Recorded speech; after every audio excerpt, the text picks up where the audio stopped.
ओम श्रीमन्नारायण नमः। नारायणं नमस्कृत्य नरं चैव नरोत्तमं देवी सरस्वती व्याप्तं ततो जयमुदीरयेत्। श्री विष्णु पुराण द्वितीय अंश 11वां अध्याय। पराशर जी बोले, जब राजा ने जड़ भरत जैसे महान ज्ञानी के परमार्थ आध्यात्मिक सत्य से भरे वचन सुने तो वह अत्यंत विनम्र होकर बोले, हे महात्मा, आपने जो गहरे और सत्य ज्ञान से युक्त बातें कही हैं उन्हें सुनकर मेरी बुद्धि जैसे उलझ गई है। आपने जिस असंग विज्ञान अहम भाव से परे आत्मा की बात की है, जो सब जीवों में व्याप्त है और प्रकृति से परे है, वह निश्चित ही पर ब्रह्म है। पर आपने ये कैसे कहा कि मैं पालकी नहीं उठा रहा हूँ? पालकी मुझ पर नहीं है और शरीर मुझसे अलग है। आपने कहा कि सब कुछ सत्य रज तम नामक गुणों की प्रेरणा से होता है और कर्म उन्हीं गुणों के अनुसार होते हैं, तो फिर मैं कैसे करता हुआ? आपकी बातों ने मेरे भीतर एक तीव्र जिज्ञासा जगा दी है। मैं पहले ही कपिल मुनि जैसे ज्ञानी से यह जानना चाहता था कि मनुष्य के जीवन का परम कल्याण किसमें है। अब आपकी बातों को सुनकर मेरा मन परमार्थ सुनने के लिए आपकी ओर खींच गया है।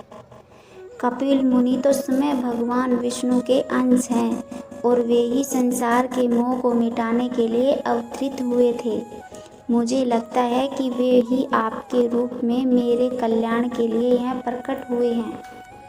अतः हे ज्ञानी ब्राह्मण, कृपया करके मुझे बताइए कि मेरे लिए सबसे उत्तम क्या है। आप तो जैसे ज्ञान की लहरों से भरे हुए एक समुद्र हैं, जड़ भरत ब्राह्मण का उत्तर।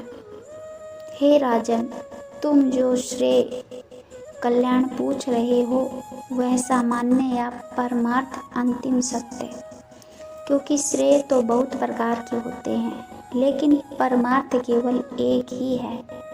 जैसे कोई व्यक्ति धन, संतान, राज्य या स्वर्गलोक की इच्छा करता है तो देवताओं की आराधना, यज्ञ, दान आदि उसके लिए श्रेय है, लेकिन इनका फल भी एक दिन समाप्त हो जाता है।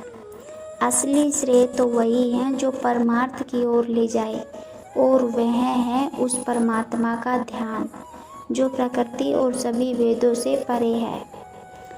अब सुनो कि क्या क्या परमार्थ नहीं है।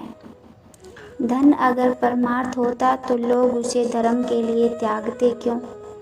पुत्र परमार्थ नहीं है क्योंकि वह किसी और का भी पुत्र है, यानी वह भी संबंध से बंधा है। राज्य और ऐश्वर्य भी परमार्थ नहीं है क्योंकि वे आते जाते रहते हैं। यज्ञ और कर्म भी नाशवान सामग्री से होते हैं, जैसे घी, समिधा, कुश, और नाशवान वस्तुओं से बना कर्म भी नाशवान ही होता है। निष्काम कर्म, फल की इच्छा रहित कर्म भी परमार्थ नहीं है क्योंकि वह तो केवल मोक्ष का साधन है। ध्यान और भेद विचार भी परमार्थ नहीं है क्योंकि परमार्थ में कोई भेद नहीं होता। परमात्मा और जीव का संयोग भी परमार्थ नहीं क्योंकि दो भिन्न चीजें एक नहीं हो सकती। अब सुनो, सच्चा परमार्थ क्या है। आत्मा एक है, व्यापक है, शुद्ध है, निर्गुण है और प्रकृति से परे है। वह जन्म, मृत्यु, वृद्धि आदि से परे है। वह न तो जाति में बंधा है, न नाम से, न किसी शरीर या रूप से। वह एक ही आत्मा सभी शरीरों में विद्यमान है। जैसे एक ही वायु बांसुरी के अलग अलग छेदों से अलग अलग स्वर पैदा करती है, वैसे ही एक ही परमात्मा विभिन्न शरीरों में अलग अलग भाव से दिखाई देता है।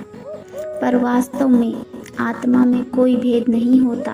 शरीर का भेद अज्ञान, अविद्या के कारण प्रतीत होता है।